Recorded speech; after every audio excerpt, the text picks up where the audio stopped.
부탁드리도록 하겠습니다. 자, 이재명의 척. 이재명은 정말 이 양반의 도대체 진심이 뭔지 모르겠어요. 그래서 지금 인터넷 공간에 이재명의 척 시리즈가 하나 올라온 게 있습니다. 자, 그거부터 한번 여러분들 한번 보고 가시겠습니다. 도대체 이재명이라는 사람은 얼마나 이게 진심이 어디에 있는지를 적나라하게 보여주는 자 그런 겁니다.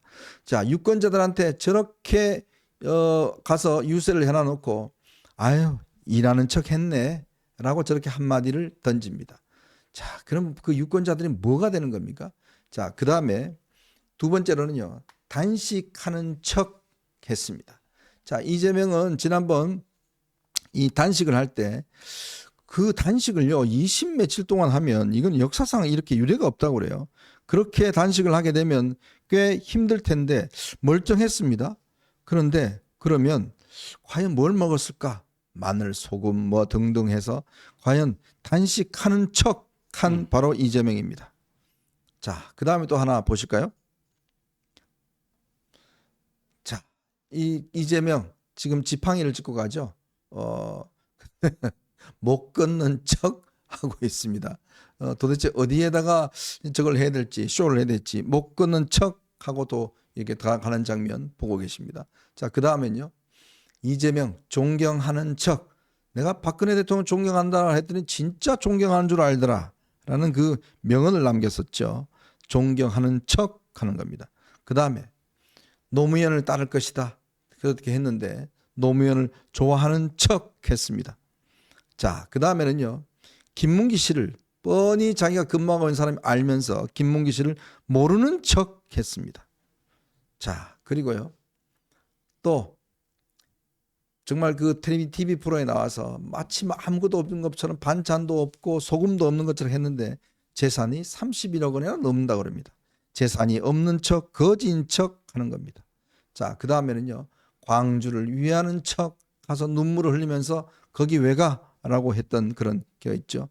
또 청렴한 척, 또 자신을 엄하게 키운 척, 윤석열을 좋아하는 척라고 하고 있습니다. 여성 인권을 위하는 척, 검사 자칭했죠. 검사인 척, 또 총각인 척, 위급 환자인 척 하면서 헬기로 서울에 왔습니다. 삼겹살 먹는 척 하면서 소고기를 먹었고요. 경제 전문가인 척을 했습니다. 인권 변호사인 척. 아유, 제가 이 척이 너무 많아갖고. 그러니까요. 뭐 도대체 셀 수가 없네요. 그러니까 이제 그 가짜 인생을 살고 있는 거예요. 이재명은 전형적인 이제 이중인격자고 우리가 뭐 지킬 박사와 하이드 뭐 이런 작품을 통해서 익히 알고 있는 거지만 전형적인 이중입니다. 그러니까 진심, 겉과 속이 완전히 다른 겉과 속이 완전히 다른 그런 거고 어제도 저거 아닙니까? 이 삼겹살도 저는 그렇게 봐요. 왜 그 소고기 등심 먹고 나서 삼겹살을 먹었을까? 네. 이게 보니까요. 우리 TV조선에 최지영 기자 있잖아요. 네, 네, 맞아요. 최지영 기자 그날 그 옆 테이블에 앉아 있었대요. 옆 테이블에. 근데 보니까 소고기 등심 먹는 거 다 보이더래요. 소고기 네. 등심 먹는 게. 네. 그리고 삼겹살 먹는 거 못 봤다는 거예요. 그러니까 삼겹살 먹은 거는 뻥이고 이재명 측의 해명을 따져도 소고기 좀 먹고 나중에 김치찌개로 마무리했다. 김치찌개하고 삼겹살은 다르잖아요. 그게 어떻게 삼겹살하고 김치찌개 혼동을 합니까? 네. 근데 왜 소고기 등심 먹고 삼겹살 먹은 척을 했을까? 보니까 이재명도 약간 그런 게 있었던 거예요. 이 대파 가격, 물가가 폭등해갖고 막 이러고 이렇게 하는데 네. 그거 갖고 정치적으로 좀 이용해 먹고 있는데 자기는 기껏 비싼 고기 한우 먹었다. 이러면 네. 뭔가 좀 찔릴 것 같으니까 그렇지. 거기서 그래갖고 그 거짓말을 한 거예요. 그러니까 이재명은. 네. 우리가 그걸 알아야 됩니다. 자, 그래다 놓고요, 공식적으로 해명도 하지 않고 있습니다. 뭐 별로 사사로운 가지고 그러느냐 대변인이 그렇게 이야기를 했는데 채널A에서 취재를 해보니까 아니 그거는 저 당직 저 실무자가 잘못 썼다. 또 이렇게 실무자한테 이 책임을 떠넘겼어요. 아니 자기가 뻔히 살살 녹는다 삼겹살 먹으니까. 그리고 이재명 손에서 핸드폰 떠난 적이 있습니까? 늘 본인이 핸드폰 가지고 있지 않습니까? 늘 그리고 본인이 핸드폰으로 글을 쓰고 하는데 그거는 실무자가 했다고요? 잘못 쓴 거는 실무자가 하고 제대로 쓴 거는 자기가 하고 그게 변명이 통한다고 생각하십니까? 자, 그러다가 결국은 이 개항을 유권자를 어떻게 보는지를 적나라하게 보여준 겁니다. 그렇죠. 예? 예. 본인이 개항을 유권자들 아이 뭐 볼 때는 손 흔들고 뭐 아이 뭐 하다가 딱 차 타니까 아이고 오늘 일하는 척 했네. 딱 그 한마디 하는 거예요. 거기서 본심이 들어가는 거예요. 근데 어제 이제 중앙일보랑 인터뷰하면서 이재명 그 중앙일보 이재명 인터뷰 타이틀이 뭐로 뽑혔는지 아십니까? 네. 사즉생의 자세로 임하겠다. 사적생. 사즉생은 사적생이 척. 사증싹인 척 하겠다는 거예요, 그것도. 아니, 사즉생의 자세로 임하겠다. 진짜 목숨을 걸고 뭐 이게 하겠다. 이거 아닙니까? 네. 죽기 살기로 하겠다. 그래 놓고 일하는 척. 이게 거의 같은 시간대에 나오는 거 아닙니까? 네. 이게 이재명이란 인격이 그렇게 완전히 이중 인격이라는 게 거기서도 또 확인이 되는 거예요. 그러니까 이런 사례가 한두 가지가 아닙니다. 그러니까 기본적으로 이재명은 두 얼굴의 그 이중이다 하는 거 우리가 기본으로 알고 가야 될 것 같고요. 네. 뭐 어제 그 무슨 우리 서정욱 변호사가 거짓말 잘하기 문재인 1번, 이재명 2번, 조국 3번이라고 네. 했는데 뭐 조국도 제가 봐서 50번 100보고요. 그렇지 않나 봐요. 참 이게 이렇게 다른 거는 모르겠습니다만은 우리가 그동안 이재명을 많이 경험해 왔기 때문에 이렇게 거짓말을 잘하는 사람이 국가의 권력을 잡았을 경우에 그 가지고 올 수 있는 어마어마한 피해들 정말 아마 상상하기가 어렵습니다. 자, 그런 것들이 분명히 있는 것인데요. 지금 이재명이 이제 공개적으로 그런 이야기를 합니다. 본인들 여론조사에서 조금 앞서가고 있다 그러니까 처음에는 뭐 탄핵 이야기 하지 말라 이러다가 이제는 회초리를 안 되면 권력을 뺏어야 된다. 왕 뽑은 게 아니다라고 지금 이야기를 하고 있어요. 그러니까 아주 노골적으로 지금 이제 대통령을 끌어내리겠다라는 이야기를 이제 하고 있는 거 아니겠습니까? 당연하죠. 네, 그동안 조심조심하고 뭐 하다가 이제 좀 여론조사 수치상 저희는 뭐 여론조사의 수치 제대로 믿지 않습니다만은 자신들이 좀 뜬다고 그러니까 이제 아주 대통령을 끌어내겠다는 심정을 노골적으로 이야기하는 우리가 거듭 이야기했잖아요. 이번에 이재명의 목적은 결국은 이게 전부 다 200석을 해서 결국 대통령을 탄핵을 시키고 결국 조기 대선을 통해서 자신의 사법적인 처리가 나오기 전에 대통령이 돼서 자기가 대통령이 되고 그다음에 조국은 사면해주고 뭐 이런 걸로 지금 되고 있는 거 아니에요. 네, 조국을 뭐 사면해 준다. 그래갖고 조국의 대선 국면에서의 협조를 이끌어낸다. 뭐 이런 식의 이제 시나리오가 벌써 이건요. 저희 그 보수 쪽에서 이거 만든 시나리오가 아니고 네. 저쪽 내부에서 지금 그렇게 돌아가고 있고요. 벌써 이재명과 조국 세력, 이조 세력 각각이요. 각각의 그 열팬들이 있잖아요. 네. 벌써부터 이제 조국 쪽은 이재명 쪽을 견제하고 또 그 반대로 또 그러고 지들끼리 이제 야권의 주도권을 그 둘러싼 그 물밑 혈투가 벌써 시작이 된 것 같습니다. 네. 참 그런 걸 보면 이런 이제 이 야당의 오만 지금 보십시오. 지금 뭐 이 저 양문석이 그다음에 이제 지금 저 김준혁이 문제에 대해서 일체 언급을 하지 않지 않습니까? 그 이야기가 뭐겠습니까? 결국 이대로 가도 우리 이긴다라는 건데요. 저는 정말 이 경기도 주민들께서 이게 참 저도 안타까운 게 있습니다. 뭐냐 하면 만약 이런 사람을 국민의 대표로 경기도가 뽑아주신다 그러면 과연 이 본인들의 이 어떤 이 뭐라고 할까요? 국민들의 수준, 국민들의 어떤 기본적인 이 권리 이런 것들이 보장이 되겠습니까? 그런 자들이 국회에 들어와서 무슨 짓을 하겠습니까? 그 나중에 나 찍고 난 다음에 아이고 손가락 잘라야 되겠네? 아무 소용이 없습니다. 정말 경기도의 자존심을 이번에 보여주셔야 되는 거거든요. 그러니까 그런 면에서 지금 나오고 있는 특히 두 군데 이런 후보들은 정말 이 국민들이 심판을 미리 해주셔야 될 것 같습니다.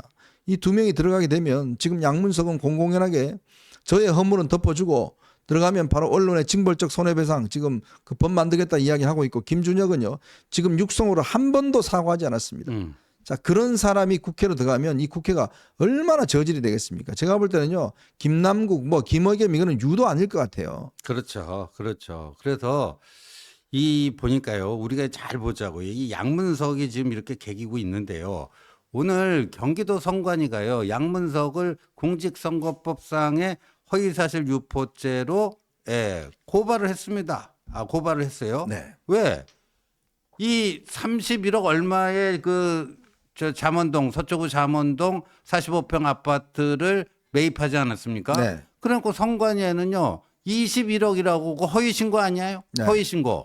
그런데 저희 또 저거에 이어서요. 저희 또 이조 심판 특위가요. 추가로 또 고소를 했습니다. 네. 오늘 여기 오기 직전에 1시 50분에 제가 또 마이크 잡고 그 얘기를 했는데 뭐냐면은 양문석이 사기 대출이다 하니까 자기가 뭐라고 해명을 했습니까? 본인의 페이스북에 새마을금고 직원이 이렇게 하자고 그래서 자기들 부부는 따라간 것뿐이다 그랬잖아요. 그렇게 해야겠죠. 근데 금융감독원과 새마을금고 중앙회의 조사 결과 어떤 결과가 나왔죠?